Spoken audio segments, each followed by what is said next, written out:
Happy new year বন্ধুরা, তোমরা কেমন আছো? আশা করি ভালো আছো। নতুন বছরের নতুন সালের নতুন জায়গায় ভিডিও ছাড়ছি। এটা হলো ভাঞ্চার প্রচণ্ড ভিড় আজকে। এরকম ভিড় দেখা হয়নি কোনো দিন। আর এখানে আমি চলে এসেছি। চলে আসার পর মোবাইল দিয়ে ভিডিও করে তোমাদের ভিডিও দেখাচ্ছি। রাস্তার ভিডিওটি করা হয়েছে, কিন্তু সেটাকে মোবাইলে আপলোড করিনি।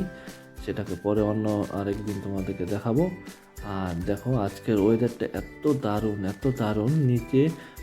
আমাদের ঠান্ডা হচ্ছে, কিন্তু পরিণামে আজকে খুব সুন্দর ওয়েদার। খুব ভালো লাগছিলো, ওয়েদারটি খুব ভালো। অনেক পর্যটক রয়েছে, অনেক বন্ধুরা এসেছে এখানে ঘোরার জন্য। আর তোমরা বন্ধুরা এখান থেকে যারা দেখছো, যারা আসছো, আমার ভিডিওটি যদি দেখো, লাইক কমেন্ট আর সাবস্ক্রাইব করতে কিন্তু বন্ধুরা একদমই ভুলবে না। ঠিক আছে বন্ধুরা, তাহলে ভিডিওটি আনন্দ করো।